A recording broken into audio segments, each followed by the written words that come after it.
मुंशी प्रेमचंद ने बहुत सी प्रेरणादायक कहानियां लिखी हैं, जिन्होंने देश की कुरीतियों को उजागर किया है।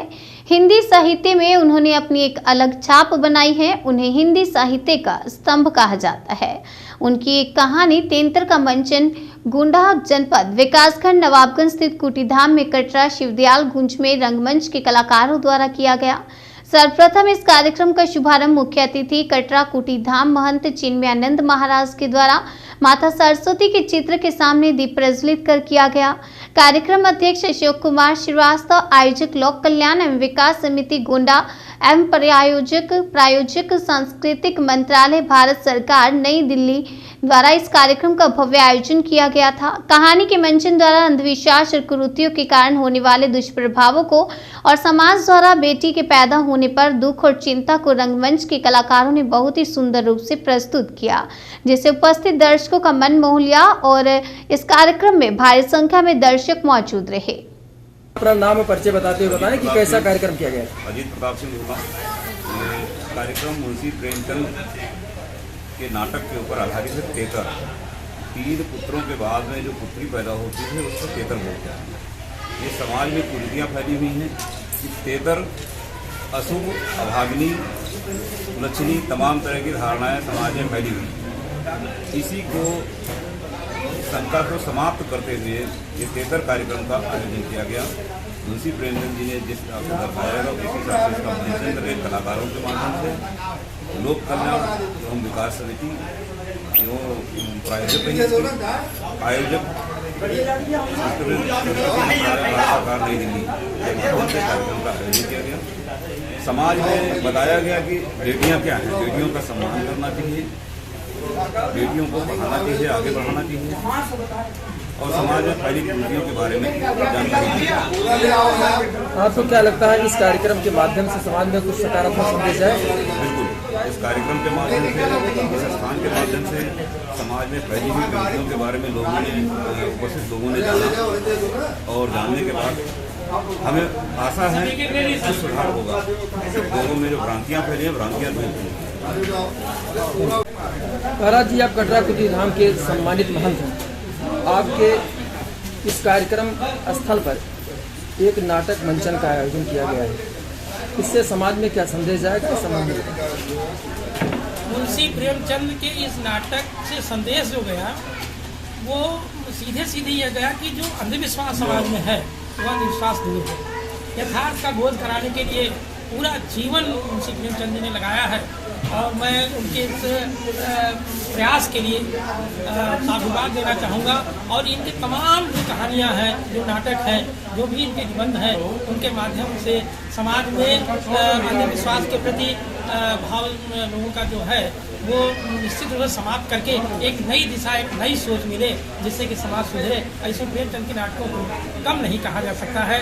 और मैं भारत सरकार को धन्यवाद देना चाहूँगा कि भारत सरकार ने प्रेमचंद के इस नाटक को और पूरे भारतवर्ष में जो आम रूप से भारतवर्ष की बेटियों के प्रति जो मन में भाव है, उस भाव के प्रति बहुत सुंदर प्रयास किया है कि बेटी पढ़ाओ बेटी बचाओ। ये बहुत सुंदर स्लोगन दिया और मैं समझता हूँ कि इसमें प्रेमचंद की कहानी निश्चित रूप से सार्थक है। मुंशी प्रेमचंद जी के कई नाटक हैं, लेकिन तेतर को ही क्यों माध्यम बनाया गया समाज में ऐसा संदेश देने? क्योंकि वर्तमान समय में भारत की बेटियों की रक्षा होनी चाहिए। भारत की बेटियों के अस्मन के प्रति बहुत ही संवेदनशील स्थिति चल रही है। इसलिए इन नाटकों को और खासकर तेतर को कि एक बेटी दो बेटी के बाद जैसे कहीं बेटी जन्म ले लेगा तो बेटी के जन्म लेते ही, जबकि सरकार ने बीड़ा उठाया है कि बेटी तुम पैदा करो, हम उसको पढ़ाएंगे, हम उसके सारे सम्मान की व्यवस्था करेंगे, उसकी शादी की व्यवस्था करेंगे। अब उत्तर प्रदेश सरकार, भारत सरकार निश्चित रूप से हर बेटी की शादी में 51,000 का सहयोग कर रहा है और आयोजन, सामूहिक आयोजन कर रहा है। एक एक आयोजन में 1100, 1500 बेटियों की शादी हो रही है। इसलिए कि अब बेटी की बात को अगर ये लगे कि बेटी मेरे घर आ गई है, दुर्भाग्यपूर्ण है। अब ऐसा भारत में नहीं है। रहा होगा आज के 50 साल पहले, रहा होगा 20 साल पहले, लेकिन आज के भारत में बेटियों के लिए किसी भी पिता को कहीं कभी भी कुछ सोचने की आवश्यकता नहीं है। पढ़ाई से लेकर सगाई तक सारा काम भारत सरकार, उत्तर प्रदेश सरकार कर रही है। मैं सरकार को धन्यवाद देना चाहूँगा। इस विषम परिस्थिति में भारत की बेटियों की रक्षा के लिए बहुत सुंदर संकल्प लिया है। संकल्प को साधुवाद देता हूँ। आप अपना परिचय दें। सर नमस्कार, मेरा नाम सर रिंकू दुबे है सर। मैं एरियापुर से हूँ सर। एक क्षेत्रीय कलाकार हूँ सर, जो फिल्म में भी सर काम करता हूँ और प्लस इस नाटक के माध्यम से सर अपना एक संदेश भी दे रहा हूँ सर। आज यहाँ विकासखंड नवाबगंज में जी सर। कटराकुटी शक्तिपीठ पर जी सर। मुंशी प्रेमचंद की कहानियों का एक नाट्य रूपांतरण आप लोगों ने पेश किया है, जी सर। जिसका नाम था तेतर। जी सर। हम ये जानना चाहते हैं कि जो ये तेतर शब्द का प्रयोग मुंशी प्रेमचंद ने किया है और उस पर आप लोगों ने नाट्य का मंचन किया है, जी सर। तेतर का के बारे में हमें कुछ बताएं। जी सर। जैसे सर क्या होता था कि पहले के ज़माने में सर लोग होते थे तो तेतर जो लड़की जब पैदा होती थी, 3 लड़के होते थे, तो जब लास्ट में जब लड़की से तीसरा लड़की पैदा होती है, चौथी लड़की, तो उसको सब तेतर मानते थे सर। तो उसको लोग अंशुम मानते थे सर। तो आज वो दिखाया गया कि ऐसा कुछ नहीं है और इससे भ्रम से आप दूर हो जाइए सर। इस जो यहाँ पर इस कार्यक्रम का मंचन हुआ है, जी सर। जिसमें आपने भाग लिया है, जी सर। समाज को क्या संदेश देना चाहते हैं? सर एक समाज को सर एक संदेश देना चाहता हूँ सर, एक अच्छे बनो सर और बेटिया का इज्जत करो सर, ये संवाद है सर। मैं Amit Kumar Shrivastava, regional bureau chief Devi Patan Mandal Gonda.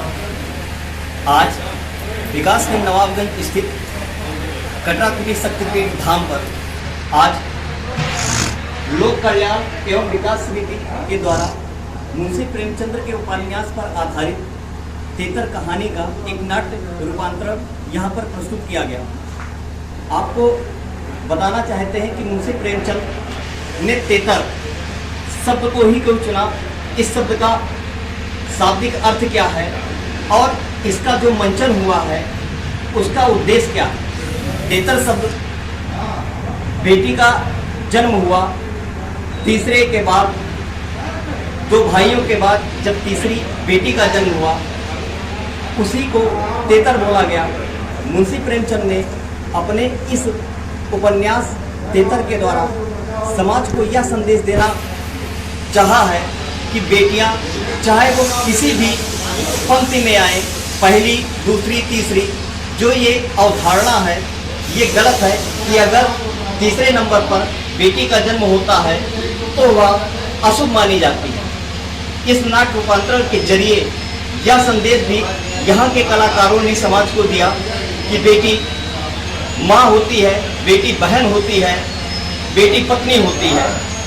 महिलाओं का, बेटियों का सम्मान जरूर करना चाहिए और साथ ही साथ आज भारत सरकार भी बेटियों के बारे में, चाहे वो शिक्षा हो, चाहे उसकी विवाह का खर्चा हो, सरकार अपने कोष से वो धन प्रदान करती है। तो इसलिए बेटी को पढ़ाएं, बेटियों को बचाएं। मैं Amit Kumar Shrivastava, regional bureau chief Devi Patan मंडल